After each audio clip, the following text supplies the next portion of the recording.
नमस्कार दर्शकों, versus of wisdom में आपका हार्दिक स्वागत है। यह अध्याय हमें दिव्य ज्ञान और आध्यात्मिक विकास का मार्ग दिखाता है। आइए इस पवित्र ज्ञान की यात्रा पर चलें। प्राचीन काल में जब ज्ञान की नदियां अपने मूल स्रोत से प्रवाहित हो रही थी, एक महान ग्रंथ का जन्म हुआ जिसे हम आज भागवत पुराण के नाम से जानते हैं। यह ग्रंथ, जिसे श्रीमद्भागवतम भी कहा जाता है, हिंदू धर्म के सबसे पवित्र और प्रिय ग्रंथों में से एक है। लेकिन इसका इतिहास, इसके रचयिता और इसकी रचना का समय, ये सभी एक गहन रहस्य में लिपटे हुए हैं, जिसे समझने के लिए हमें अतीत की गहराइयों में उतरना होगा। परंपरा के अनुसार भागवत पुराण की रचना महर्षि वेदव्यास ने की थी।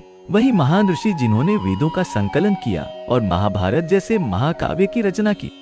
कहा जाता है कि व्यास जी ने वेदों और उपनिषदों का ज्ञान संकलित करने के बाद भी अपने हृदय में एक अजीब सी रिक्तता महसूस की। उनका मन अशांत था, मानो कुछ अधूरा रह गया हो। इसी समय महर्षि नारद उनके आश्रम में पधारे। नारद जी ने व्यास की मानसिक अशांति को भांपते हुए कहा, हे महर्षि, आपने वेदों का विस्तार किया है, लेकिन आपने भगवान की महिमा का पूर्ण वर्णन नहीं किया। यही कारण है कि आपका हृदय अभी भी तृप्त नहीं है। नारद जी के इन शब्दों ने व्यास के मन में एक नई ज्योति जगा दी और उन्होंने भागवत पुराण की रचना का संकल्प लिया। एक ऐसा ग्रंथ जो भगवान की महिमा और भक्ति का सर्वोच्च प्रमाण बन जाएगा। पारंपरिक मान्यता के अनुसार भागवत पुराण की रचना द्वापर युग के अंत में हुई थी, जब कलयुग का आगमन होने वाला था। यह वह समय था जब महाभारत युद्ध समाप्त हो चुका था और पांडवों ने अपना राज्य त्याग दिया था। परंतु आधुनिक विद्वानों का मत इससे भिन्न है और वे इसकी रचना को अधिक हाल के इतिहास में रखते हैं। वे इस निष्कर्ष पर भाषा शैली, सांस्कृतिक संदर्भों और अन्य पुराणों के साथ तुलनात्मक अध्ययन के आधार पर पहुंचे हैं। यह विविधता दर्शाती है कि भागवत पुराण का इतिहास कितना जटिल और विवादास्पद है। लेकिन क्या भागवत पुराण की महत्ता केवल इसके ऐतिहासिक काल पर निर्भर करती है? निश्चित रूप से नहीं। इस महान ग्रंथ का वास्तविक महत्व इसके आध्यात्मिक संदेश में निहित है। जैसे एक प्राचीन ऋषि ने कहा था, सत्य कालातीत है, सत्य समय से परे है। भागवत पुराण में निहित आध्यात्मिक सत्य किसी भी युग या काल की सीमाओं से बंधे नहीं है। भागवत पुराण की भाषा शैली इसकी विशिष्टता का एक महत्वपूर्ण पहलू है। इसकी संस्कृत अत्यंत परिष्कृत और काव्यात्मक है, जो इसे अन्य पुराणों से अलग करती है। इसमें प्रयुक्त छंद और अलंकार उच्च कोटि के साहित्यिक गुणों को दर्शाते हैं। विद्वानों का मानना है कि इसकी भाषा कविता के चरम उत्कर्ष को प्रदर्शित करती है, जो संभवतः एक ही रचयिता, एक ही काल की देन है। कुछ विद्वानों का मत है कि भागवत पुराण की रचना दक्षिण भारत में हुई थी, विशेष रूप से तमिलनाडु क्षेत्र में। इसके अलावा भागवत पुराण में वर्णित कई स्थल और तीर्थ दक्षिण भारत में स्थित हैं। दूसरी ओर कुछ विद्वान भागवत पुराण के उत्तर भारतीय मूल पर जोर देते हैं। वे तर्क देते हैं कि इसमें वर्णित कई कथाएं और स्थान, जैसे वृंदावन, मथुरा और द्वारका, उत्तर और पश्चिम भारत में स्थित है। इसके अलावा इसमें वर्णित कृष्ण की लीलाएं उत्तर भारतीय भक्ति परंपरा से गहराई से जुड़ी हुई हैं। कुछ विद्वानों का मानना है कि भागवत पुराण एक ही व्यक्ति द्वारा नहीं, बल्कि कई ऋषियों और विद्वानों द्वारा विभिन्न कालों में रचित किया गया था। वे इस निष्कर्ष पर इसलिए पहुंचे क्योंकि इसके विभिन्न स्कंधों में भाषा शैली और विषय वस्तु में कुछ अंतर दिखाई देते हैं। उदाहरण के लिए दशम स्कंध, जिसमें कृष्ण की लीलाओं का वर्णन है, अन्य स्कंधों से अधिक काव्यात्मक और विस्तृत है।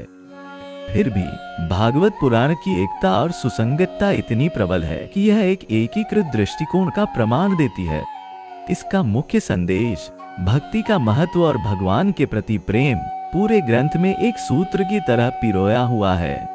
यह एकता सुझाती है कि चाहे इसकी रचना एक व्यक्ति द्वारा की गई हो या कई लोगों द्वारा, इसके पीछे एक समान दृष्टिकोण और लक्ष्य था।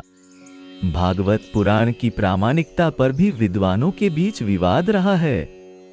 कुछ का मानना है कि यह अष्टादश पुराणों में से एक नहीं है, क्योंकि कुछ प्राचीन सूचियों में इसका उल्लेख नहीं मिलता। लेकिन अधिकांश विद्वान इसे महापुराण की श्रेणी में रखते हैं और इसकी प्रामाणिकता को स्वीकार करते हैं। वास्तव में कई प्राचीन ग्रंथों में भागवत पुराण को पुराण शिरोमणि, पुराणों का मुकुट कहा गया है। ये पांडुलिपियां दक्षिण भारत, नेपाल और कश्मीर जैसे विभिन्न क्षेत्रों से प्राप्त हुई है, जो इस बात का संकेत देती हैं कि उस समय तक यह ग्रंथ भारत के विभिन्न हिस्सों में प्रसारित हो चुका था। इससे यह अनुमान लगाया जा सकता है कि भागवत पुराण की रचना इससे कम से कम कुछ शताब्दियां पहले हुई होगी। भाषा शास्त्रीय विश्लेषण से पता चलता है कि भागवत पुराण की संस्कृत भाषा क्लासिकल संस्कृत और पौराणिक संस्कृत के बीच की है। इसमें वैदिक संस्कृत के कुछ तत्व भी मिलते हैं, लेकिन इसकी मुख्य भाषा शैली उत्तर वैदिक काल की है। भागवत पुराण में वर्णित दार्शनिक विचारों से भी इसके काल का अनुमान लगाया जा सकता है। इसके अलावा इसमें पांच रात्र और वैखानस जैसे वैष्णव संप्रदायों के प्रभाव भी स्पष्ट हैं, जो इसी काल में प्रमुखता से उभरे थे। कुछ विद्वानों का मानना है कि भागवत पुराण की रचना बौद्ध धर्म के प्रभाव के प्रत्युत्तर में हुई थी। वे तर्क देते हैं कि इसमें वर्णित भक्ति मार्ग बौद्ध धर्म के प्रति एक वैकल्पिक आध्यात्मिक मार्ग प्रस्तुत करता है। इस दृष्टिकोण से भागवत पुराण की रचना उस समय हुई होगी जब बौद्ध धर्म भारत में अपने चरम पर था, अर्थात गुप्त काल के बाद, लेकिन इस्लामिक आक्रमणों से पहले। एक अन्य महत्वपूर्ण बिंदु यह है कि भागवत पुराण में राधा का उल्लेख बहुत कम है, जबकि बाद के वैष्णव साहित्य में राधा एक केंद्रीय पात्र बन गई। यह सुझाता है कि भागवत पुराण की रचना उस समय हुई थी जब राधा की उपासना अभी व्यापक रूप से प्रचलित नहीं हुई थी।